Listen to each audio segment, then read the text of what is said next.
Je prišlo do požara v 10. nadstropju, 13. nadstropju so bili tudi ponesrečene osebe, zdaj to smo skreirali oziroma naredili tako vajo na tak način, zato ker je pač 10. pa 13. nadstropje bilo prosto, da ne motimo procesa dela same bolnice.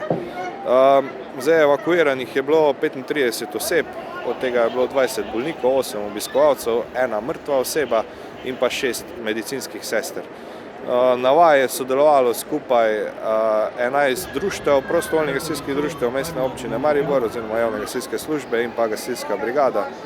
Skupaj 142 gasilcev, 18 reševalcev in pa gasilci smo bili z 31 vozili.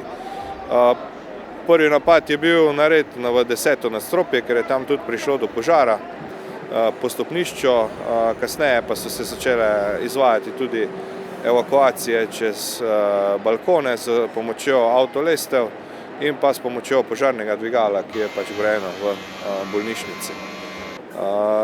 Intervencija zaključena, po naših ocenah uspešno.